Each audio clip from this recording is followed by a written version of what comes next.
News 1 middle ഈസ്റ്റിലേക്ക് സ്വാഗതം. ആദ്യം പ്രധാന വാർത്തകൾ. ഗൾഫ് രാജ്യങ്ങൾ ഉൾപ്പെടെ 180 രാജ്യങ്ങളിൽ നിന്നുള്ള സഞ്ചാരികൾക്ക് ഇന്ത്യയിൽ വിസ ഓൺ അറൈവൽ നൽകാൻ കേന്ദ്ര സർക്കാർ തീരുമാനത്തെ ഗൾഫ് രാജ്യങ്ങൾ സ്വാഗതം ചെയ്തു.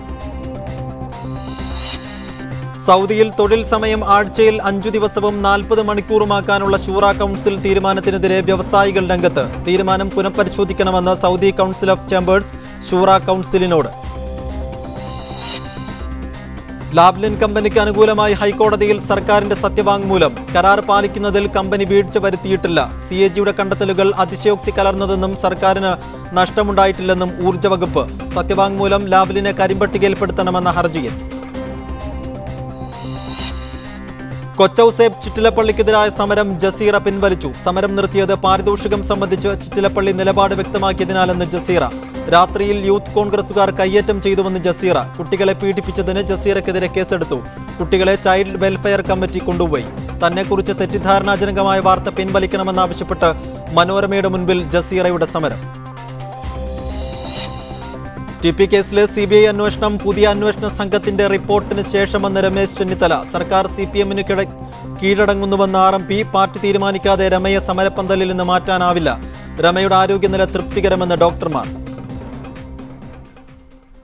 വിശദാംശങ്ങളിലേക്ക്. വിസ നിയമങ്ങൾ ഉദാരമാക്കിയ ഇന്ത്യയുടെ നടപടിയെ UAE ഉൾപ്പെടെ ഗൾഫ് രാജ്യങ്ങൾ സ്വാഗതം ചെയ്തു. UAE ഉൾപ്പെടെ 180 രാജ്യങ്ങളിൽ നിന്നുള്ളവർക്ക് വിസ ഓൺ അറൈവൽ സൗകര്യം ഏർപ്പെടുത്താനുള്ള തീരുമാനം കേന്ദ്രമന്ത്രി രാജീവ് ശുക്ലയാണ് ഇന്ന് ഡൽഹിയിൽ പ്രഖ്യാപിച്ചത്. ഇന്ത്യൻ ടൂറിസത്തിന് തീരുമാനം ഏറെ ഗുണം ചെയ്യുമെന്ന് ഗൾഫ് മേഖലയിലെ ട്രാവൽ വിദഗ്ധർ വ്യക്തമാക്കി. ഗൾഫ് ഉൾപ്പെടെ വിദേശ രാജ്യങ്ങളിൽ നിന്നുള്ളവർക്ക് ഇന്ത്യ സന്ദർശിക്കാൻ വിസ ലഭിക്കണമെങ്കിൽ അതാതിടങ്ങളിലെ എംബസിയിലും കോൺസുലേറ്റിലും കാത്തുകെട്ടിക്കിടക്കേണ്ട സാഹചര്യമാണ് ഇതോടെ ഇല്ലാതാകുന്നത്. UAE, സൗദി ഉൾപ്പെടെ 181 രാജ്യങ്ങളിലെ പൗരന്മാർക്ക് ഇനി ഇന്ത്യൻ വിമാനത്താവളങ്ങളിൽ നിന്ന് തന്നെ തങ്ങളുടെ വിസ ലഭ്യമാകും. സാങ്കേതിക പ്രശ്നങ്ങളുടെ പേരിൽ പല ഘട്ടങ്ങളിലും വിസ ലഭ്യമാകാത്ത സാഹചര്യവും ഇതോടെ മാറിക്കിട്ടും. പുതിയ സ്കീം പ്രകാരം ഓൺലൈനിൽ വിസ അപേക്ഷ നൽകി 5 ദിവസത്തിനുള്ളിൽ അനുകൂല മറുപടി ലഭ്യമാവും. തുടർന്ന് എയർപോർട്ടിൽ അവരുടെ വിസയും ലഭ്യമായിരിക്കുമെന്ന് ബന്ധപ്പെട്ടവർ അറിയിച്ചു. ഇന്ത്യയിലേക്ക് ഗൾഫ് രാജ്യങ്ങളിൽ നിന്നും മറ്റും ആയിരക്കണക്കിന് പുതിയ വിനോദസഞ്ചാരികളെ ആകർഷിക്കാൻ ഇതിലൂടെ സാധിക്കുമെന്നാണ് പ്രതീക്ഷ. അതേസമയം പാകിസ്ഥാൻ, അഫ്ഗാനിസ്ഥാൻ, ഇറാഖ്, ശ്രീലങ്ക ഉൾപ്പെടെയുള്ള രാജ്യങ്ങളിൽ നിന്നുള്ളവർക്ക് വിസ ഓൺ അറൈവൽ ആനുകൂല്യം ലഭ്യമായിരിക്കില്ല. 11 രാജ്യങ്ങളിൽ നിന്നുള്ളവർക്ക് മാത്രമായിരുന്നു ഇതുവരെ വിസ ഓൺ അറൈവൽ ആനുകൂല്യം അനുവദിച്ചത്. വിസ നിയമങ്ങൾ ഉദാരമാക്കണമെന്ന ആവശ്യം GCC രാജ്യങ്ങൾ ഇന്ത്യക്ക് മുമ്പാകെ ഏറെക്കാലമായി ഉന്നയിച്ചു വരികയായിരുന്നു. MCA Nasar, media 1, Dubai. Saudi അറേബ്യയിൽ സ്വകാര്യ മേഖലയിലെ ജോലി സമയം ആഴ്ചയിൽ 5 ദിവസം പരമാവധി 40 മണിക്കൂറുമാക്കാനുള്ള ഷൂറ കൗൺസിൽ തീരുമാനത്തിനെതിരെ വ്യവസായികൾ രംഗത്ത്. തീരുമാനം പുനഃപരിശോധിക്കണമെന്നാവശ്യപ്പെട്ട് സൗദി കൗൺസിൽ ഓഫ് ചേംബേഴ്സ് ഷൂറ കൗൺസിലിന് കത്തയച്ചു. ഗവൺമെന്റ് മേഖലയിലേതുപോലെ സ്വകാര്യ മേഖലയിലും ആഴ്ചയിൽ 2 ദിവസം അവധി നൽകി ജോലി സമയം കുറയ്ക്കാൻ ഷൂറ കൗൺസിൽ 2 ദിവസം മുമ്പാണ് അന്തിമാനുമതി നൽകിയത്. ഇതുവഴി സ്വദേശി യുവാക്കളെ സ്വകാര്യ മേഖലയിലേക്ക് കൂടുതൽ ആകർഷിക്കാനാവുമെന്ന് ഷൂറ വിലയിരുത്തി. എന്നാൽ സൗദിയിലെ വാണിജ്യ വ്യാവസായിക മേഖലയിൽ വലിയ നഷ്ടമാണ് ഇതുവഴി സംഭവിക്കുമെന്ന് ചേംബർ അഭിപ്രായപ്പെട്ടു. സ്വകാര്യ മേഖലയിലേക്ക് ആളുകളെ ആകർഷിക്കില്ലെന്ന് മാത്രമല്ല, വ്യവസായികൾക്ക് വലിയ സാമ്പത്തിക നഷ്ടമാണ് ഇതുവഴി ഉണ്ടാക്കുകയെന്നും ചേംബർ ഷൂറക്കയച്ച കത്തിൽ പറയുന്നു. ആഭ്യന്തര വിപണിയിൽ സാധനങ്ങളുടെ വിലവർദ്ധനവിനും കയറ്റുമതി മേഖലയിൽ മത്സരം കുറയാനും ഇത് കാരണമാകും. സ്വദേശിവൽക്കരണ പ്രക്രിയയെ തകർക്കുന്നതാണ് പുതിയ തീരുമാനമെന്നും കൗൺസിൽ ഓഫ് ചേംബർ അഭിപ്രായപ്പെട്ടു. ഷൂറയുടെ തീരുമാനം സൗദിയിലെ കോൺട്രാക്ടിംഗ്, ഓപ്പറേഷൻ, മെയിൻ്റനൻസ് കമ്പനികൾക്ക് പ്രയാസമുണ്ടാക്കിയെന്നും കത്തിൽ പറയുന്നു. ജീവനക്കാർക്ക് അധിക വേതനം നൽകി സമയത്തിനകത്ത് ജോലി തീർക്കാനാണ് കമ്പനികൾക്ക് താൽപ്പര്യം. അതുകൊണ്ടാണ് സർക്കാർ പ്രൊജക്ടുകളടക്കം സമയബന്ധിതമായി പൂർത്തീകരിക്കാൻ കഴിയുന്നത്. 48 മണിക്കൂർ ജോലി വ്യവസ്ഥയിൽ ജീവനക്കാരുമായി നിലവിൽ കരാറൊപ്പിട്ട കമ്പനികൾക്കും പ്രയാസമുണ്ടാക്കുമെന്നും കത്തിൽ പറയുന്നുണ്ട്. ഷൂറ കൗൺസിൽ അനുമതി നൽകിയെങ്കിലും നിയമം പ്രാബല്യത്തിൽ വരണമെങ്കിൽ മന്ത്രിസഭയുടെ അംഗീകാരം കൂടി ലഭിക്കണം. Media 1, Riyadh. ലോകത്തിലെ ഏറ്റവും വലിയ എയർക്രാഫ്റ്റായ A350 വിമാനം ഖത്തറിലെ ഹമദ് അന്താരാഷ്ട്ര വിമാനത്താവളത്തിൽ ഇറങ്ങി. സിംഗപ്പൂർ എയർ ഷോയിൽ പങ്കെടുക്കാൻ പോകുന്നതിനിടയിലാണ് അത്യാധുനിക വിമാനം ഖത്തറിൽ ഇറങ്ങിയത്.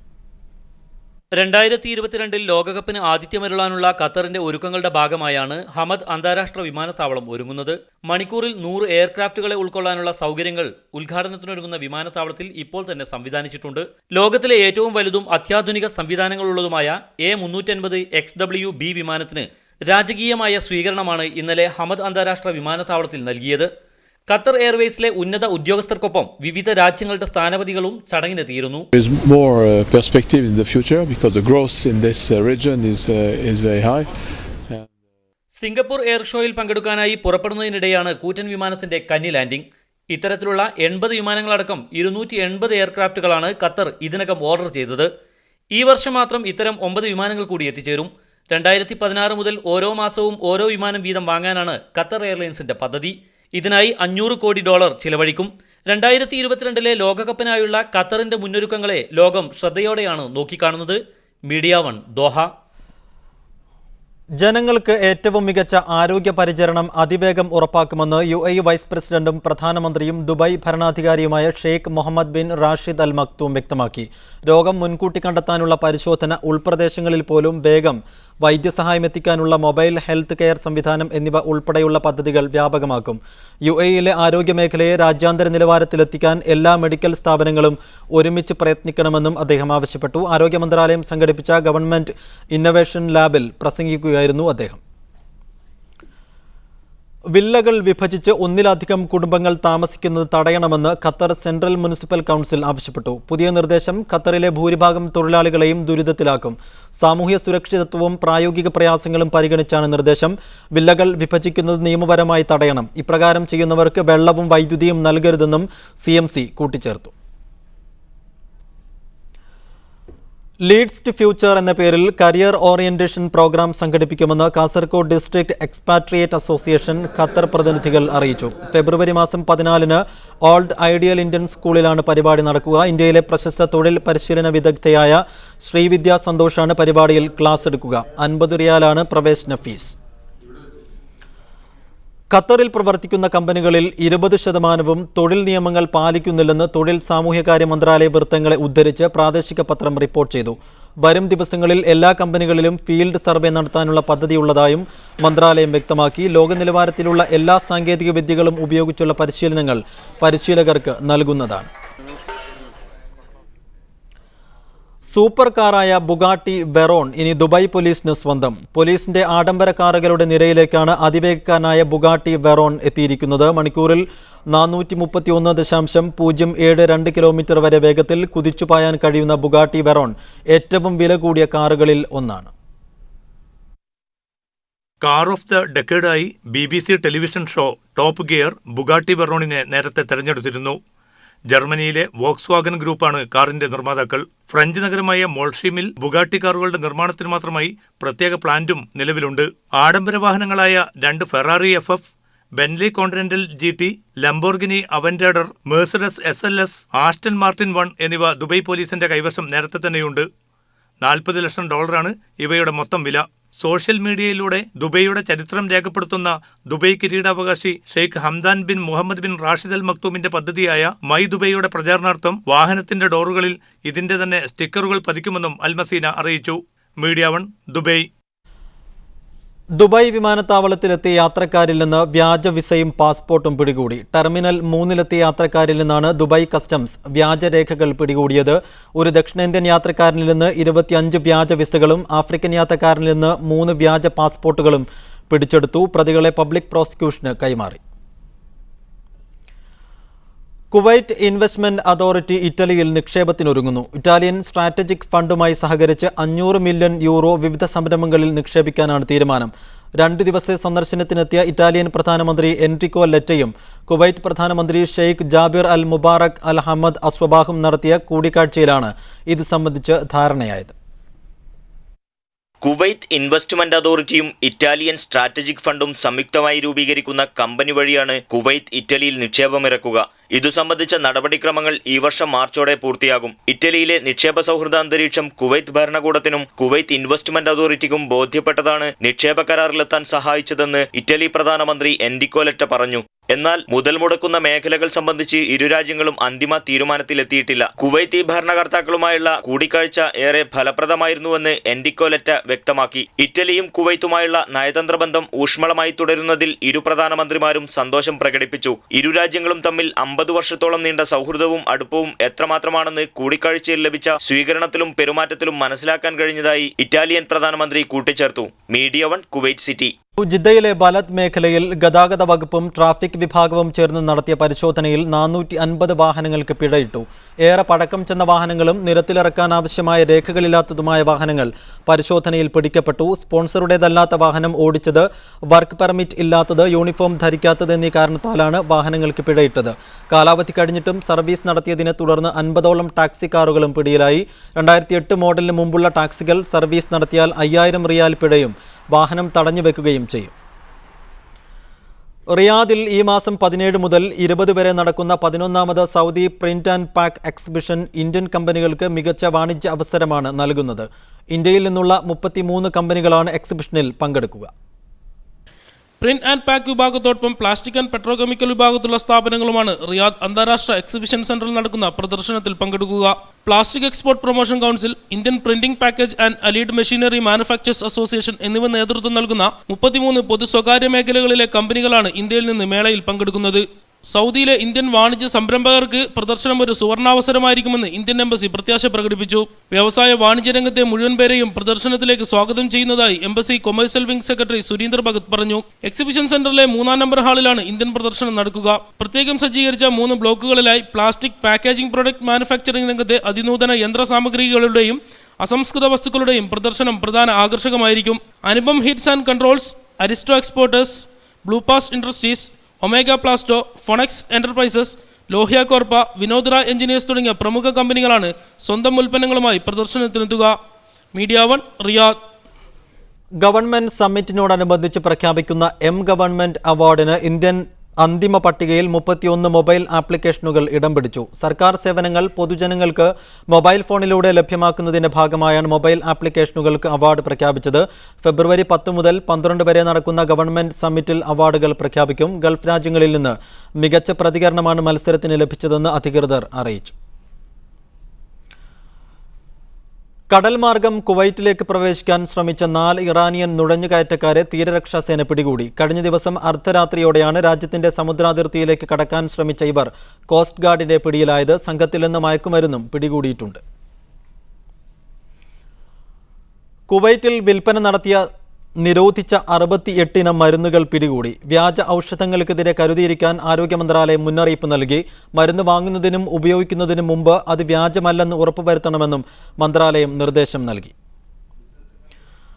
കുവൈറ്റും സൗദി അറേബ്യയും തമ്മിൽ സംയുക്ത എണ്ണ ഖനന പദ്ധതിക്ക് രൂപം നൽകി. ദിനംപ്രതി 80,000 ബാരൽ എണ്ണ ഉൽപ്പാദിപ്പിക്കാൻ കഴിയുന്ന തരത്തിലുള്ള പദ്ധതിക്കാണ് ഇരു രാജ്യങ്ങളും രൂപം നൽകിയിരിക്കുന്നത്. കുവൈറ്റ് ഗൾഫ് ഓയിൽ കമ്പനിയും സൗദി അറേബ്യൻ ഷെവ്രോണും സംയുക്തമായാണ് പദ്ധതി നടപ്പിലാക്കുന്നത്. പദ്ധതിയുടെ 1-ാം ഘട്ടത്തിന് $500 കോടി ചെലവ് പ്രതീക്ഷിക്കുന്നതായി Kuwait Gulf Oil Company chief executive Ali Al Shimmari പറഞ്ഞു.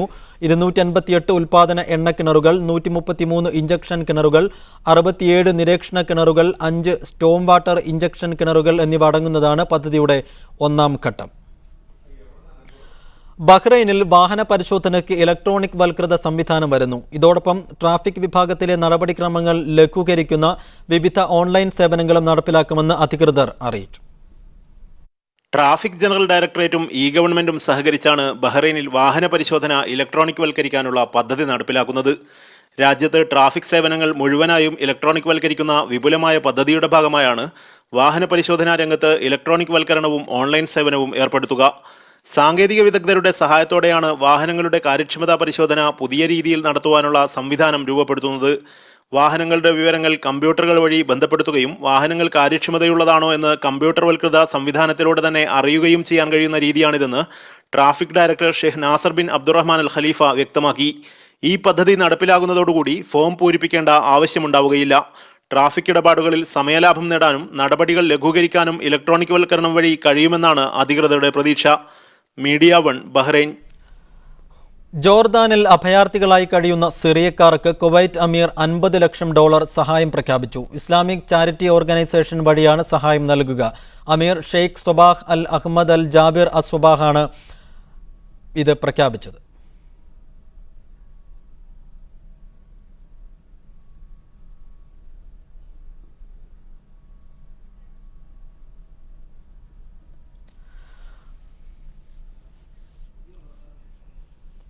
കുവൈറ്റിൽ നഴ്സറി സ്കൂളുകൾ ഇനി മുതൽ സ്വകാര്യ മേഖലയിലും. ഇതു സംബന്ധിച്ച ബില്ലിന് കഴിഞ്ഞ ദിവസം പാർലമെന്റിൽ അന്തിമ അംഗീകാരം ലഭിച്ചു. സ്വദേശി പൗരന്മാർക്കും സ്ഥാപനങ്ങൾക്കും സ്വകാര്യ നഴ്സറികൾ തുടങ്ങാൻ അനുമതി നൽകുന്നതാണ് ബിൽ. കുട്ടികൾക്ക് സാമൂഹിക പരിഗണന നൽകുകയും അവരുടെ കഴിവുകൾ വികസിപ്പിക്കുകയും ചെയ്യുന്നതിനോടൊപ്പം സാമൂഹിക ബന്ധവും ബോധവും വളർത്തിയെടുക്കുകയുമാണ് ബില്ലിലൂടെ അധികൃതർ ലക്ഷ്യം വെക്കുന്നത്. കുവൈറ്റ് വിമാനത്താവളത്തിൽ യാത്രക്കാരുടെ എണ്ണത്തിൽ പോയ വർഷം 6% വർധന രേഖപ്പെടുത്തി. 2012 വിമാനത്താവളം വഴി യാത്ര ചെയ്തത് 88,67,883 പേരായിരുന്നു. എന്നാൽ 2013 ഇത് 93,77,226 വർദ്ധിച്ചു. ഡയറക്ടർ ജനറൽ ഓഫ് സിവിൽ ഏവിയേഷനാണ് ഇത് സംബന്ധിച്ച കണക്ക് പുറത്തുവിട്ടത്. വിമാനത്താവളം വഴി കടന്നുപോയ യാത്രാ വിമാനങ്ങളുടെ എണ്ണത്തിലും വർധനവുണ്ട്. ഇന്ത്യയിലെ നിരോധിത സംഘടനയായ ഇന്ത്യൻ മുജാഹിദ്ദീൻ പ്രവർത്തകൻ അബുദാബിയിൽ അറസ്റ്റിലായതായി റിപ്പോർട്ട്. കർണാടകയിലെ ഭട്കൽ സ്വദേശിയും യാസീൻ ഭട്കലിന്റെ അടുത്ത അനുയായിയുമായ അബ്ദുൽ വാഹിദ് സിദ്ദിബാപ്പ എന്ന 32-കാരനാണ് അറസ്റ്റിലായതെന്നാണ് വിവിധ മാധ്യമങ്ങൾ റിപ്പോർട്ട് ചെയ്തത്. ഇന്ത്യയിൽ വിവിധ ബോംബ് സ്ഫോടനങ്ങൾക്ക് ഫണ്ട് സമാഹരിച്ച് നൽകിയത് ഇയാളാണെന്ന് പറയപ്പെടുന്നു. അതേസമയം അറസ്റ്റിലായത് സിദ്ദിബാപ്പ തന്നെയാണോ എന്ന് ഔദ്യോഗികമായി സ്ഥിരീകരിച്ചിട്ടില്ല. മലയാള ഭാഷയോട് കുട്ടികൾക്കിടയിൽ സ്നേഹവും താൽപ്പര്യവും വളർത്താൻ ഉദ്ദേശിച്ച് ബഹ്റൈനിൽ സംഘടിപ്പിച്ച വായനാ മത്സരം ശ്രദ്ധേയമായി. ബഹ്റൈൻ കേരളീയ സമാജവും ഗൾഫ് മാധ്യമവും സംയുക്തമായാണ് മത്സരം സംഘടിപ്പിച്ചത്. ഗൾഫ് മേഖലയിലെ ഇംഗ്ലീഷ് മീഡിയം വിദ്യാലയങ്ങളിൽ പഠിച്ചുകൊണ്ടിരിക്കുന്ന കുട്ടികൾ മാതൃഭാഷയിലുള്ള വായനയിൽ പിന്നിലായിരിക്കുമെന്നാണ് പൊതുവെയുള്ള ധാരണ. എന്നാൽ ഇത് തെറ്റാണെന്ന് തെളിയിക്കുന്നതായിരുന്നു ഗൾഫ് മാധ്യമവും കേരളീയ സമാജം മലയാളം പാഠശാലയും ചേർന്ന് വിദ്യാർത്ഥികൾക്കായി സംഘടിപ്പിച്ച വായനാ മത്സരം. ബഹ്റൈനിലെ വ്യത്യസ്ത വിദ്യാലയങ്ങളിൽ നിന്നായി 300ഓളം കുട്ടികൾ വായനാ മത്സരത്തിൽ ആവേശപൂർവ്വം പങ്കെടുത്തു. വിവിധ ഘട്ടങ്ങളിലായി നടന്ന മത്സരങ്ങൾക്ക് വിദ്യാർത്ഥികളിൽ നിന്നും രക്ഷിതാക്കളിൽ നിന്നും മികച്ച പ്രതികരണമാണ് ഉണ്ടായത്. കേരളീയ സമാജം ഹാളിൽ നടന്ന പ്രൗഢമായ സമാപന ചടങ്ങിൽ പ്രമുഖ സാഹിത്യകാരൻ Kalpetta Narayanan, Gulf Madhyamam chief editor VK Hamza Abbas എന്നിവരായിരുന്നു മുഖ്യാതിഥികൾ. മത്സരത്തിൽ ജേതാക്കളായ വിദ്യാർത്ഥികൾക്ക് ചടങ്ങിൽ സർട്ടിഫിക്കറ്റുകളും സമ്മാനങ്ങളും നൽകി. സമാജം പാഠശാല വിദ്യാർത്ഥികൾ അവതരിപ്പിച്ച വിവിധ കലാപരിപാടികളും അരങ്ങേറി.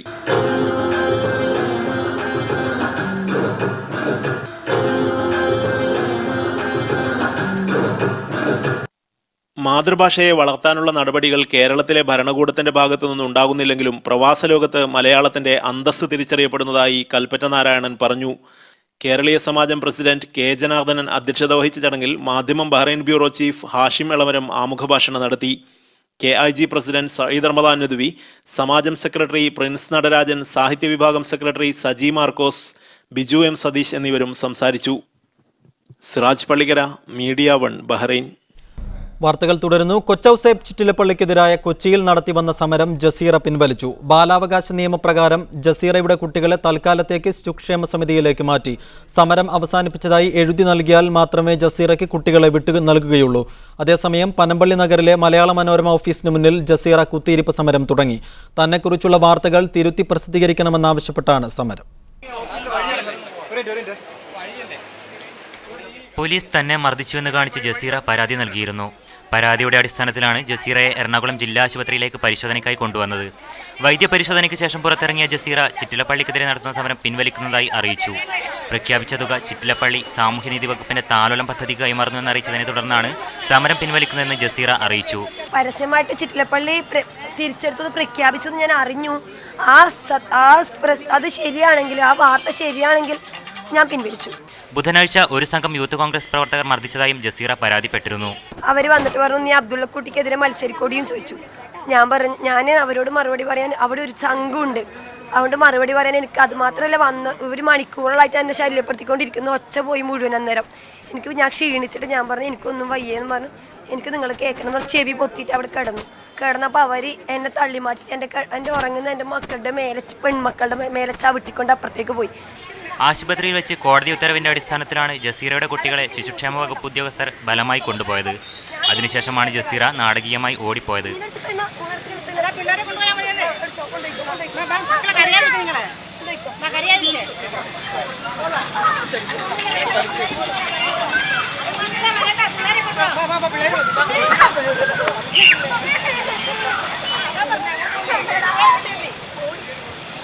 പിന്നീട് മാധ്യമപ്രവർത്തകർ ഫോണിൽ ബന്ധപ്പെട്ടപ്പോൾ ഭർത്താവ് എത്തിയ ശേഷം കുട്ടികളെയും കൊണ്ട് നാട്ടിലേക്ക് മടങ്ങുമെന്ന് ജസീറ അറിയിച്ചു. മീഡിയ 1, കൊച്ചി. വാർത്തകൾ തുടരുന്നു. ടി.പി. ചന്ദ്രശേഖരൻ വധക്കേസ് ഉന്നതതല ഗൂഢാലോചന CBI അന്വേഷിക്കണമെന്നാവശ്യപ്പെട്ട് കെ രമ നടത്തുന്ന നിരാഹാര സമരം 4ാം ദിവസം പിന്നിടുന്നു. അതേസമയം CBI അന്വേഷണം നടത്തുമെന്ന് സർക്കാർ എവിടെയും പറഞ്ഞിട്ടില്ലെന്ന് ആഭ്യന്തരമന്ത്രി രമേശ് ചെന്നിത്തല പറഞ്ഞു. CPMന്റെ ഭീഷണിയും സമ്മർദ്ദവുമാണ് സർക്കാരിനെ പിന്തിരിപ്പിക്കുന്നതെന്ന് RMP ആരോപിച്ചു. രമയുടെ സത്യാഗ്രഹം 4ാം ദിവസം പൂർത്തിയാവുമ്പോൾ RMPയും സർക്കാരും തമ്മിൽ തുറന്ന പോരിലേക്കാണ് കാര്യങ്ങൾ നീങ്ങുന്നത്. രമയുടെ പരാതിയിൽ പോലീസ് അന്വേഷണം നടക്കുകയാണെന്നും CBI അന്വേഷണം നടത്തുമെന്ന് സർക്കാർ ഒരിടത്തും പറഞ്ഞിട്ടില്ലെന്നും ആഭ്യന്തരമന്ത്രി പറഞ്ഞു. സർക്കാർ നിയമവും നിലനിൽക്കുന്ന നിയമപരവും ഭരണഘടനാപരവുമായ നിലയിലേക്ക് സർക്കാരിന് പ്രവർത്തിക്കാൻ കഴിയുള്ളൂ. അതുകൊണ്ട് രമ തന്ന പരാതി പോലീസിന് കൈമാറി പോലീസ് ഒരു സ്പെഷ്യൽ ടീമിനെ വെച്ച് അന്വേഷിക്കുകയാണ്. അന്വേഷിച്ച ശേഷമാണ് എന്ത് നടപടി വേണം എന്നുള്ളത് തീരുമാനിക്കുക. ആ റിപ്പോർട്ട് കിട്ടിയ ശേഷമല്ലാതെ തീരുമാനിക്കാൻ കഴിയുമോ? എന്നാൽ ഗൂഢാലോചനയിൽ CPMന്റെ ഉന്നത നേതൃത്വം പങ്കാളിയാണെന്ന് മാറാട് കോടതി നിരീക്ഷിച്ചിട്ടും സർക്കാർ CBI അന്വേഷണം പ്രഖ്യാപിക്കാത്തത് CPMന്റെ ഭീഷണിയും സമ്മർദ്ദവും മൂലമാണെന്ന് RMP നേതൃത്വം ആരോപിക്കുന്നു. മരണം വരെ നിരാഹാര സമരം അല്ലെങ്കിൽ CBI അന്വേഷണം എന്നതാണ് RMP നിലപാട്. തീർച്ചയായും ഈ CBI അന്വേഷണത്തിനെതിരെ CPIM എന്ന പാർട്ടി അവരുടെ ആവനാഴിയിലെ എല്ലാ അസ്ത്രങ്ങളും എടുത്തുകൊണ്ട് യുദ്ധം ചെയ്യുകയാണ്. ആ യുദ്ധത്തിന് മുമ്പിൽ സർക്കാർ പകച്ചു പോകുന്നുണ്ടോ എന്ന് ആരെങ്കിലും സംശയിച്ചാൽ അവരെ കുറ്റം പറഞ്ഞിട്ട് കാര്യമില്ല. RMP നേതൃത്വം സമരപരിപാടികൾ സംസ്ഥാന തലത്തിലേക്ക് വ്യാപിപ്പിക്കാൻ തീരുമാനമെടുത്തിട്ടുണ്ട്. അതിന്റെ ആദ്യപടിയായി ഫെബ്രുവരി 8-ന് സമാന ചിന്താഗതിക്കാരുടെ വിപുലമായ കൺവെൻഷൻ തിരുവനന്തപുരം ലൈബ്രറി ഹാളിൽ ചേരും. സമരം ജനങ്ങളിൽ എത്തിക്കുന്നതിന് പുതിയ വെബ്സൈറ്റും ആരംഭിക്കും. പോലീസ് അറസ്റ്റിനൊരുങ്ങുകയാണെങ്കിൽ വഴങ്ങേണ്ടതില്ലെന്നാണ് തീരുമാനം. അറസ്റ്റ് ചെയ്താൽ ആശുപത്രിയിലും രമ നിരാഹാര സമരം തുടരും. മുതിർന്ന RMP നേതാക്കളിൽ ആരെങ്കിലും രമയ്ക്ക് പകരം സമരപ്പന്തലിൽ നിരാഹാരമിരിക്കും. മീഡിയ 1 തിരുവനന്തപുരം. രമ നിരാഹാരം നിർത്തുന്നതാണ് RMPക്ക് നല്ലതെന്ന് MV ജയരാജൻ. നാരങ്ങാനീര് കുടിച്ച് RMPക്കാർ നാട്ടിൽ പോകണം. നിരാഹാരം നിർത്തുന്നതോടെ പന്ത് CPMന്റെ കോർട്ടിലാകുമെന്നും ജയരാജൻ പറഞ്ഞു. വടകര ഓർക്കാട്ടേരിയിൽ ഏറനാട് അനന്തൻ അനുസ്മരണ പരിപാടിയിൽ സംസാരിക്കുകയായിരുന്നു ജയരാജൻ. TP വധക്കേസിൽ കുറ്റവിമുക്തരായ P മോഹനൻ മാസ്റ്റർ അടക്കമുള്ളവർക്ക് പരിപാടിയിൽ സ്വീകരണം നൽകി. കയ്യിൽ വേഗത്ത് നാരങ്ങനീര് കുടിച്ചിട്ട് രക്ഷപ്പെട്ട തടി കഴിച്ചിലായി. ആ മുല്ലപ്പള്ളി രാമേന്ദ്രന്റെ വാക്കും കേട്ട് തിരുവഞ്ചൂർ രാധാകൃഷ്ണന്റെ ഊക്കും കേട്ട് നമ്മൾ ഈ വീരേന്ദ്രകുമാറിന്റെ എഴുത്തും കേട്ട് അയ്യോ RMPക്കാരെ നാണം കെടാതെ കഴിയുന്നതും വേഗത്തിൽ രക്ഷപ്പെട്ട് തടി കഴിച്ചിലായിക്കോ. TP കേസിൽ CBI അന്വേഷണം ഇപ്പോൾ വേണ്ടെന്ന സർക്കാർ നിലപാടിന് പിന്നിൽ ഒത്തുകളിയോ സമ്മർദ്ദമോ? ഈ വിഷയമാണ് ന്യൂസ് 1 മിഡിൽ ഈസ്റ്റ് ഇന്ന് ചർച്ച ചെയ്യുന്നത്. അഡ്വക്കേറ്റ് ഷാജി, സാമൂഹ്യ പ്രവർത്തകൻ, ഖത്തർ സംസ്കൃതി മുൻ പ്രസിഡന്റ് പ്രമോദ് ചന്ദ്രൻ എന്നിവർ ഈ ചർച്ചയിൽ തത്സമയം പങ്കെടുക്കും. TP ചന്ദ്രശേഖരന്റെ സഹോദരൻ TP ദിനേശിനെ ടെലിഫോൺ ലൈനിലും പ്രതീക്ഷിക്കുന്നു. ആദ്യം ശ്രീ TP ദിനേശൻ, എന്തുകൊണ്ടാണ് സർക്കാർ ഒത്തുകളിയാണ് ഏറ്റവും ഒടുവിൽ CBI അന്വേഷണം TP ചന്ദ്രശേഖരൻ വധക്കേസിൽ വേണ്ട എന്ന സർക്കാർ നിലപാട് CPMുമായുള്ള ഒത്തുകളിയുടെ ഭാഗമാണെന്ന് പറയാൻ RMPയെ കൊണ്ട് പറയിപ്പിക്കാനുള്ള കാരണങ്ങൾ എന്തൊക്കെയാണ്?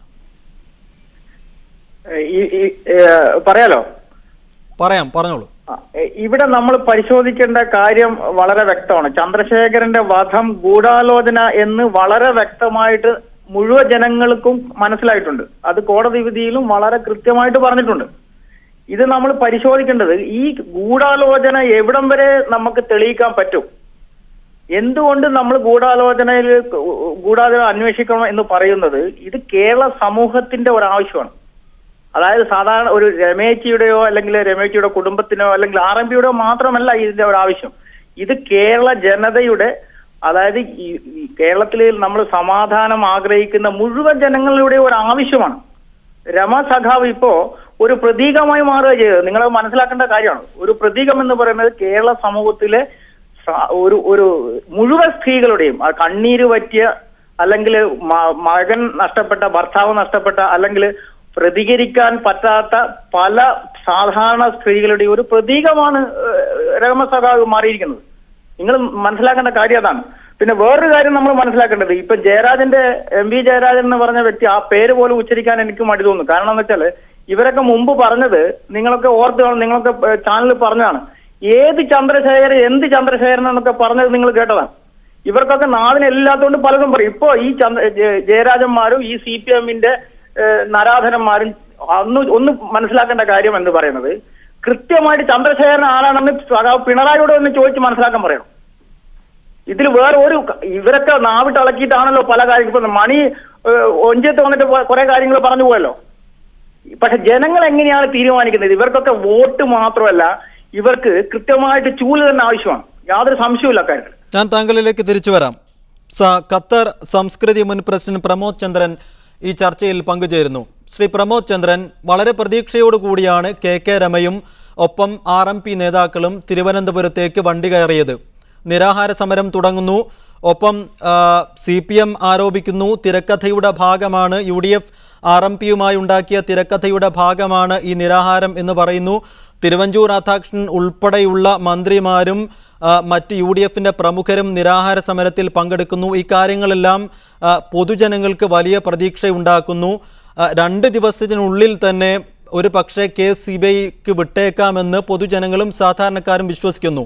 ഏറ്റവും ഒടുവിൽ ഈ കേസിൽ CBI അന്വേഷണം വേണ്ട എന്ന് രമേശ് ചെന്നിത്തല പറയുമ്പോൾ, നയപരമായ സാങ്കേതികപരമായ പ്രശ്നങ്ങൾ ഉണ്ടെന്ന് പറയുമ്പോൾ, CPMന്റെ ഒരു തുള്ളി രക്തത്തിന് വേണ്ടി RMPയെ വഞ്ചിക്കുകയായിരുന്നു സർക്കാർ.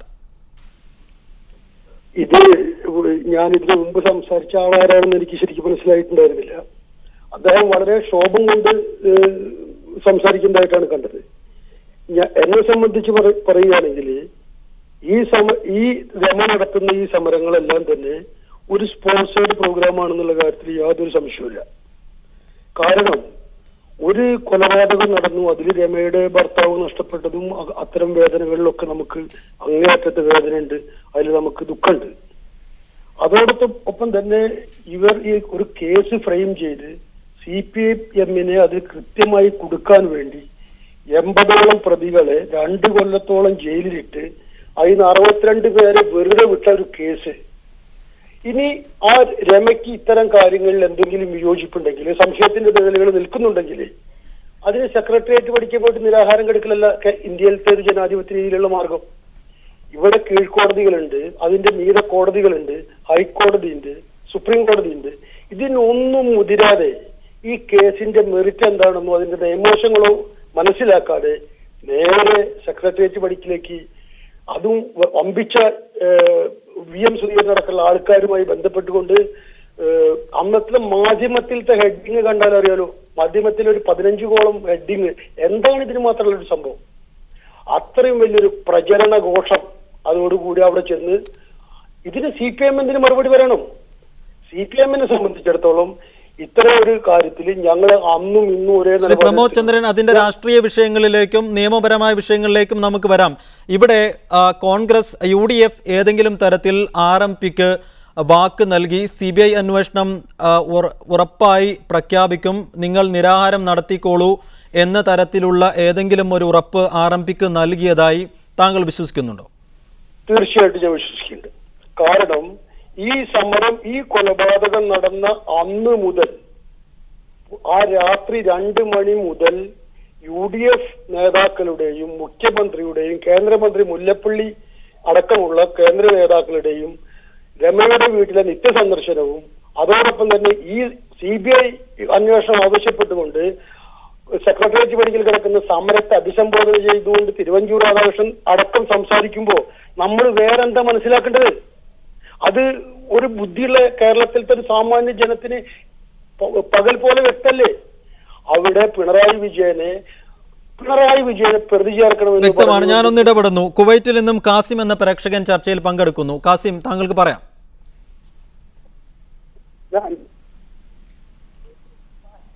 കാസിം, താങ്കൾക്ക് കേൾക്കാമോ? ഹലോ, പറഞ്ഞോളൂ. ഹലോ, പറഞ്ഞോളൂ കേൾക്കാം. പുറത്തു വരാണ്ടിരിക്കാൻ വേണ്ടി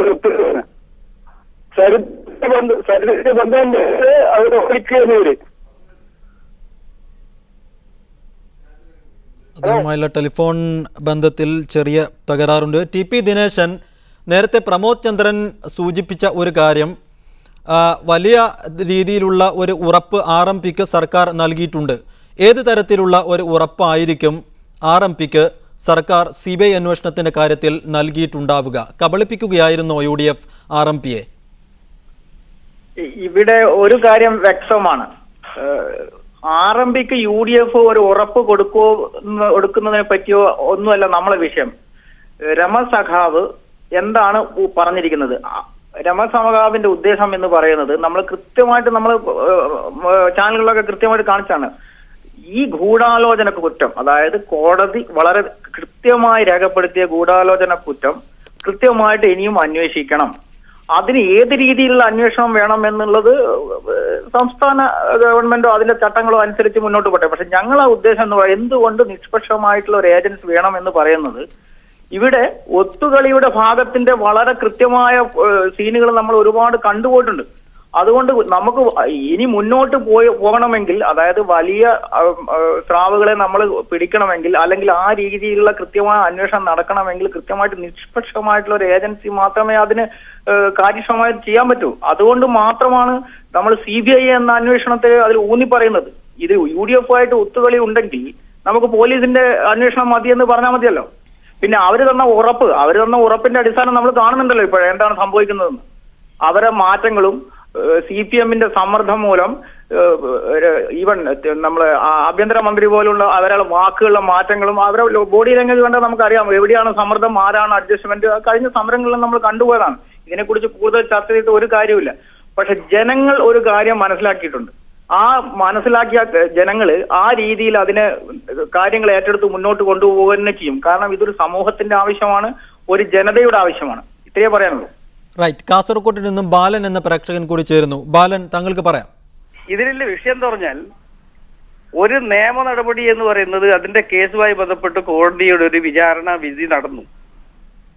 അതിനുശേഷം ഇതിനൊരു ഗൂഢാലോചന എന്ന് പറയുന്ന ഒരു കേസ് കൊണ്ടുവരിക എന്ന് പറയുന്നത് എനക്കെല്ലാം തോന്നുന്നത് ഒരു പകവോക്കൽ നടപടിയുടെ ഭാഗമായിട്ട് വരുന്നതാണ്. അത് എന്തുകൊണ്ട് പറഞ്ഞാൽ ഇത് സത്യസന്ധമായി അന്വേഷിച്ച് യഥാർത്ഥ കുറ്റവാളികളെ പുറത്തു കൊണ്ടുവരുന്നതുണ്ട്.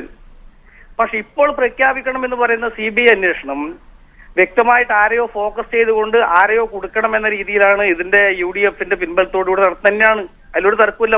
സാധാരണക്കാരായ പത്രം വായിക്കുന്ന ആളുകൾക്കും വാർത്തകൾ ശ്രദ്ധിക്കുന്ന ആളുകൾക്കും കേൾക്കാൻ വേണ്ടി കഴിയും. ഇതൊരു ഒന്നുകിൽ CPMന്റെ സംസ്ഥാന കമ്മിറ്റി, സംസ്ഥാന സെക്രട്ടറി ഉൾപ്പെടെ ആളുകളെ ഇതിലേക്ക് വലിച്ചിഴച്ചുകൊണ്ട് ഇപ്പോൾ LDFന് അനുകൂലമായിട്ട് വന്നാൽ CPMന് അനുകൂലമായിട്ട് വന്നിട്ടുള്ള ഒരു ജനവികാരത്തെ തിരിച്ചു കൊണ്ടുപോകാൻ ആവശ്യമായ ശ്രമമാണ് ഇതിന്റെ ഭാഗത്ത് നടക്കുന്നത്.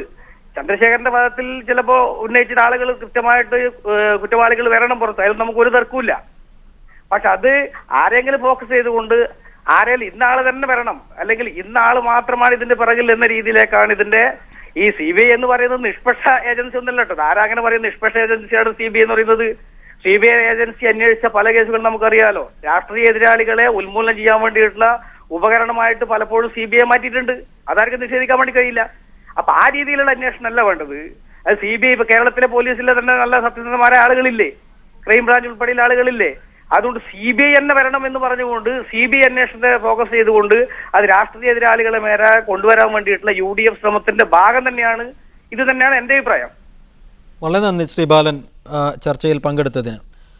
ശ്രീ പ്രമോദ് ചന്ദ്രൻ, നേരത്തെ ഇപ്പോൾ പ്രതികരിച്ച കാസർകോട്ടിൽ നിന്നുള്ള പ്രേക്ഷകനും ഒപ്പം നേരത്തെ താങ്കളുമൊക്കെ പറഞ്ഞതുപോലെ ഇതൊരു പകപോക്കലിൻ്റെ ഭാഗമാണ് എങ്കിൽ, ഒരു തിരക്കഥയാണ് എങ്കിൽ അങ്ങനെയൊക്കെ പറയാമെങ്കിലും കേസിൽ വിധി പറഞ്ഞ മാറാട് പ്രത്യേക കോടതി പറഞ്ഞ ഒരു പ്രത്യേക കാര്യമുണ്ട്. അതായത് കേസിൽ കൊല്ലിച്ചവർ, കൊലയാളികളായ 7 പേർ, അവരറിയില്ല TP ചന്ദ്രശേഖരൻ ആരാണെന്ന്. TP ചന്ദ്രശേഖരനുമായിട്ട് അവർക്ക് നേരിട്ട് യാതൊരു പ്രതികാരവുമില്ല. കൊല്ലിച്ചവർ വേറെയുണ്ട് എന്ന് കോടതി പറയുന്നു. ആ ഒരു നിരീക്ഷണം, ആ ഒരു കോടതിയുടെ നിരീക്ഷണം അവിടെ നിൽക്കുമ്പോൾ തീർച്ചയായും ഈ വിഷയത്തിൽ ഒരു CBI അന്വേഷണത്തിന്റെ ആവശ്യകത നിലനിൽക്കുന്നില്ലേ? ഇല്ല. ആ പരാമർശത്തിനെ പറ്റി പറയുമ്പോൾ എനിക്കൊരു വാക്ക് പറയേണ്ടി വരും. ഈ കേസ് ഉണ്ടായ അന്ന് ഈ കേസ് അന്വേഷിച്ച IG ശ്രീജിത്ത് ഈ കാര്യത്തെ കുറിച്ച് ചില പ്രസ്താവനകൾ നടത്തിയപ്പോൾ അദ്ദേഹത്തെ ആഭ്യന്തരമന്ത്രി നേരിട്ടിടപെട്ട് അന്വേഷണ സ്ഥാനത്ത് നിന്ന് മാറ്റുകയും അവരുടെ കോടാലി കൈകളായ ചില ഉദ്യോഗസ്ഥന്മാരെ കൊണ്ടുവന്ന് അവിടെ പ്രതിഷ്ഠിക്കുകയാണ് ചെയ്തത്. ഒന്ന്. രണ്ടാമത്, അവരുടെ ഇഷ്ടപ്രകാരമുള്ള തരത്തിലുള്ള പ്രതികളെ ചേർക്കുന്നതിനും അതിനു വേണ്ട നടപടികളായിട്ടാണ് അവർ. നമ്മളൊരു കാര്യം ആലോചിക്കണ്ടേ, ഈ പുലർച്ചെ 2 മണി നേരത്ത് ആൾതാമസമില്ലാത്ത ആരോരുമില്ലാത്ത ഒരു സ്ഥലത്ത് എന്തിനു വേണ്ടി ഈ ചന്ദ്രശേഖരൻ അവിടെ ചെന്നുപെട്ടു? ആരായിരുന്നു അദ്ദേഹത്തിന്റെ ടെലിഫോണിൽ നിന്നും അവസാനമായി കോൾ ചെയ്തത്? ഇത്തരം കാര്യങ്ങളിൽ ഇപ്പോഴും പോലീസ് ഒരു അന്വേഷണത്തിനോ അത്തരം കാര്യങ്ങൾ ഒരു ഇടപെടലുകൾ നടത്തുന്നില്ല. തീർച്ചയായും താങ്കളുടെ ചോദ്യങ്ങൾക്ക് മറുപടി പറയേണ്ടത് TP ദിനേശനാണ്. അതിനു മുമ്പ് തൃശ്ശൂരിൽ നിന്നും ഗിരിജ എന്ന പ്രേക്ഷക നമ്മുടെ ചർച്ചയിൽ പങ്കെടുക്കുന്നു. ശ്രീമതി ഗിരിജ, താങ്കളുടെ അഭിപ്രായം പറയാം. രമ എന്ന സ്ത്രീക്ക് ഉണ്ടല്ലോ വലിയ അന്വേഷണം വേണം തന്നെയാണ് എന്റെ അഭിപ്രായം. വെറുതെ വഴികൂടെ പോണ ഒരാളെ ഇങ്ങനെ വെട്ടി നിർത്താന്ന് പറഞ്ഞാൽ അതൊരു വല്ലാത്തൊരു വിഷമം തന്നെയാണ്. തക്ക ശിക്ഷ കൊടുത്തിട്ടുണ്ടെങ്കിലും ഇനിയും കുറച്ചു പേര് പുറത്തല്ലേ. ഹലോ, പറഞ്ഞോളൂ ശ്രീമതി ഗിരിജ. ഞാൻ ഈ മരണം തൊട്ട് ഇന്ന് വരെയും വാർത്തകൾ കേൾക്കുന്ന ഒരു സ്ത്രീയാണ്. അതുകൊണ്ട് എനിക്ക് എന്താ പറയാ, എല്ലാം വിഷമം തന്നെയാണ് കേൾക്കുന്നതും കാണുന്നത്. ഈ സമരത്തിന്റെ ഒരു ആവശ്യം ഉണ്ടായിരുന്നില്ല. അതിന് മുമ്പേ CBI അന്വേഷിക്കുകയാണെങ്കിൽ ഇതിന്റെ ഒരു ആവശ്യം ഉണ്ടായിരുന്നില്ല എന്നാ പറഞ്ഞു. നിരാഹാരം കിടക്കേണ്ട ഒരു കാര്യം ഉണ്ടായിരുന്നില്ല. വളരെ നന്ദി ശ്രീമതി ഗിരിജ ഈ ഘട്ടത്തിൽ പ്രതികരിച്ചതിന്. ശ്രീ TP ദിനേശൻ, നേരത്തെ പ്രമോദ് ചന്ദ്രൻ പറഞ്ഞതിന് മറുപടി. ഒരു കാര്യം, ഞാൻ പ്രമോദ് ചന്ദ്രൻ എന്ന മാന്യ വ്യക്തിക്ക് എന്താണ് വടകര, എന്താണ് വള്ളിക്കാട് എന്ന് ഒരുപക്ഷെ പറഞ്ഞു കൊടുക്കാനുള്ള താല്പര്യം എനിക്കില്ല. കാരണം എന്ന് വെച്ചാൽ അതിലൊക്കെ എഴുതി ഇങ്ങനെ കുറെ ആൾക്കാരുണ്ടല്ലോ, എഴുതി വായിച്ചിട്ട് എന്താണ് ചന്ദ്രശേഖരൻ പോയത്, എവിടെയാണ് പോയത്. നിങ്ങൾ ചന്ദ്രശേഖരന്റെ കാര്യം മനസ്സിലാക്കണമെങ്കിൽ നിങ്ങൾ നാട്ടിൽ ഒഞ്ചിയത്ത് വന്ന് നോക്കണം. ഓരോ വീട്ടിലും എന്തെങ്കിലും പ്രശ്നം ഉണ്ടെങ്കിൽ ഒരു കണ്ണും മുഖവും നോക്കാതെ ഓടിച്ചെല്ലുന്ന ഒരു വ്യക്തിയാണ് ചന്ദ്രശേഖരൻ. നിങ്ങൾക്ക് ഇതിനെപ്പറ്റി പറഞ്ഞാലൊന്നും എനിക്കറിയില്ല ഈ പ്രമോദ് എവിടുത്തുകാരനാണെന്നൊക്കെ. ഇനി അയാളെ ധരിപ്പിക്കേണ്ട ആവശ്യമില്ല. കാരണം എന്ന് വെച്ചാല് ഈ CPIM-ന്റെ ആ ഒരു വഞ്ചന രാഷ്ട്രീയം ഞാൻ ഒന്ന് എടുത്തു പറഞ്ഞോട്ടെ. 2 കുടുംബങ്ങളെ, അതായത് ഞങ്ങളെ കുടുംബത്തെയും ഏച്ചിയുടെ കുടുംബത്തെയും ശരിക്കും വഞ്ചിക്കുകയാണ് ഈ CPM ചെയ്തത്. ഒരു നാടിന്റെ മുഴുവൻ നാഥനായ ഒരു യഥാർത്ഥ കമ്മ്യൂണിസ്റ്റിയാണ് അവർ നശിപ്പിച്ചത്. എന്നിട്ട് ചാനൽ വന്നിട്ട് ഇങ്ങനെ എന്തിനാണ് ചന്ദ്രശേഖരൻ പോയത്, ചന്ദ്രശേഖരൻ 52 കൊല്ലം എന്താണ് ചെയ്തതെന്ന് ഇയാൾക്കൊക്കെ അറിയോ എന്താന്നുള്ളത്? ആ നാട്ടിലുള്ള സാധാരണ കമ്മ്യൂണിസ്റ്റുകാരോട്, ഈ പറയുന്ന CPM-ലെ ആൾക്കാരോട് ചോദിക്കും എന്തുകൊണ്ട് CPM-ന്റെ ആൾക്കാർ ചന്ദ്രശേഖരന്റെ പിന്നാലെ പോയി, അല്ലെങ്കിൽ പഞ്ചായത്തുകൾ എന്തുകൊണ്ട് RMPയുടെ പിന്നാലെ പോയെന്ന്. അയാൾക്കൊന്നും മറുപടി കൊടുക്കേണ്ട യാതൊരു ആവശ്യമില്ല. എനിക്കതായിട്ട് സമയമില്ല. പിന്നെ ഒരു കാര്യം ഞാൻ പറയാം, നിങ്ങൾ ചർച്ചയിൽ വിളിച്ചതുകൊണ്ട് ഞാൻ പ്രത്യേക ഒരു കാര്യം പറയാം. ഈ ജനങ്ങൾ, നിങ്ങളിപ്പം ഞാൻ ചാനൽ കണ്ടുകൊണ്ടിരിക്കുകയാണ്. ഈ മുമ്പ് ചന്ദ്രശേഖരൻ ആരാണ് എന്നൊക്കെ ചോദിച്ച കുറെ നേതാക്കന്മാർ ഇപ്പോഴ് ചന്ദ്രശേഖരന്റെ കാര്യവും പറഞ്ഞിട്ട് ഇങ്ങനെ വിറങ്ങലിച്ച് നിൽക്കുന്ന ഒരു സീന് നമ്മൾ എല്ലാവരും കാണുന്നുണ്ട്. ഇത് എന്തുകൊണ്ടുണ്ടായത്? ചന്ദ്രശേഖരന്റെ കുടുംബം രമ മാത്രം അല്ലെങ്കിൽ രമേശ് മാത്രം ഇങ്ങനെ സമരം ചെയ്തുകൊണ്ടോ RMP സമരം ചെയ്തുകൊണ്ടല്ല, കൃത്യമായിട്ട് ഒരു നാടിന്റെ സ്പന്ദനം ഇല്ലാതാക്കിയതിന്റെ വെറുപ്പാണ്. ഇപ്പൊ ഗിരിജ എന്നൊരു സഹോദരി എന്തുകൊണ്ട് വിളിച്ചിങ്ങനെ പറഞ്ഞു, എനിക്ക് തോന്നുന്നു അവർക്ക് രാഷ്ട്രീയം തന്നെ മനസ്സിലായിട്ടില്ല. ഒരുപക്ഷെ ഈ കൊലപാതകത്തിന് ശേഷം വിറങ്ങലിച്ചു പോയ ഒരു മനുഷ്യ സ്ത്രീ ആയിരിക്കാം. അതുകൊണ്ടാണ് ഞാൻ നേരത്തെ പറഞ്ഞത്, ആ കിടക്കുന്നത്, നിങ്ങൾ ചാനൽ കിടക്കുന്നുണ്ടല്ലോ ഇടത്തെ, കഴിഞ്ഞ കുറച്ച് ദിവസങ്ങളായി ഞങ്ങൾ ഇവിടെ കുടുംബപരമായിട്ട് ഞങ്ങൾ UAE-ൽ താമസിക്കുക. ഞങ്ങൾക്ക് ശരിക്കും വെള്ളം കുടിക്കാൻ പറ്റുന്നില്ല. ഒരു കാലത്ത് മുദ്രാവാക്യം വിളിച്ച് നടന്ന ഒരു വ്യക്തിയാണ് ഞാനും. എന്തുകൊണ്ട് ഇങ്ങനെ ഒരു അനുഭവം, ഈ വർഗ വഞ്ചകർ എന്തുകൊണ്ട് ഇങ്ങനെ ഒരു കാര്യം ചെയ്തു എന്ന് നിങ്ങൾ മനസ്സിലാക്കണം. ഇതിന് ജനം മറുപടി നൽകും. ഈ നോക്ക്, പിണറായി എന്നുള്ള രാഷ്ട്രീയ നേതാവിന്റെ ഒരു അവസ്ഥ നിങ്ങൾ നോക്കൂ. എവിടെ പോയാലും അയാൾ പറഞ്ഞിരിക്കുന്ന മുദ്രാവാക്യം എന്തായിരുന്നു? ഈ യാത്രയിൽ കേരളത്തെ രക്ഷിക്കുക. ഇവർ കേരളത്തെ രക്ഷിക്കുകയാണോ ചെയ്യുന്നത്? എന്താണ് ഇപ്പൊ പറയുന്നത്? രമ മാത്രമേ ഉള്ളൂ അയാളെ ഡയലോഗുകളിൽ. എന്തുകൊണ്ട്? അതുകൊണ്ടാണ് ഞാൻ ജയരാജനോട് എം വി ജയരാജനോടൊക്കെ പറയുന്നത്, പിണറായിയോട് ചോദിക്കുക എന്തുകൊണ്ടാണ് ചന്ദ്രശേഖരൻ ഇങ്ങനെ മരണത്തിന് ശേഷം ഒരു അശ്വമേധമായിട്ട് ഓടി നടക്കുന്നത്. നിങ്ങൾ ചോദിച്ച് മനസ്സിലാക്കാൻ പറയൂ. എന്നിട്ട് മറ്റുള്ള ആൾക്കാരെ വിളിച്ചിട്ട് ഇതെന്താ പറയാ, അഡ്വക്കേറ്റിനൊക്കെ വിളിച്ച് ചോദിക്കൂ. ദയവായി ടെലിഫോൺ ലൈനിൽ തുടരുക. കുവൈറ്റിൽ നിന്നും കുഞ്ഞുമോൻ എന്ന പ്രേക്ഷകൻ കൂടി ചേരുന്നു. കുഞ്ഞുമോൻ, താങ്കൾക്ക് താങ്കളുടെ അഭിപ്രായം പറയാം.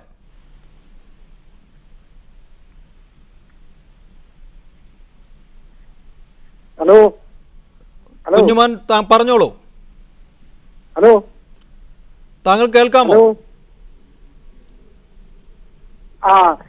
കുവൈറ്റിലാണോ വിളിക്കുന്നത്? കുഞ്ഞുമോൻ പറഞ്ഞോളൂ. പറഞ്ഞോളൂ.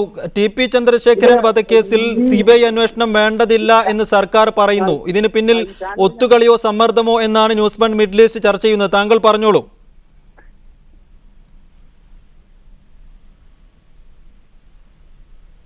ഇത് ഞങ്ങൾ കണ്ടുകൊണ്ടിരിക്കുന്നത് കണ്ടു കഴിഞ്ഞാൽ ഈ LDF-ഉം UDF-ഉം തമ്മിലുള്ള ഒരു ഒത്തുകളിയാണ് ഈ നടന്നുകൊണ്ടിരിക്കുന്നത്. ഇവർ പാർട്ടിക്കാർ തമ്മിൽ അങ്ങോട്ട് 5 വർഷം UDF-ന് ഒരു ധാരണ, അത് കഴിഞ്ഞ് LDF-ന് ധാരണ. ഇവർ തമ്മിലാണ് ഇവിടെ ഭരിച്ചുകൊണ്ടിരിക്കുന്നത്. അതുകൊണ്ട് ഇവർ തമ്മിലുള്ള പരിപാടിയാണ് ഈ കാണുന്നത്, ഞങ്ങൾ കണ്ടുകൊണ്ടിരിക്കുന്നത്. ആ പാവത്തിന്റെ ഭർത്താവ് മരിച്ചുപോയി.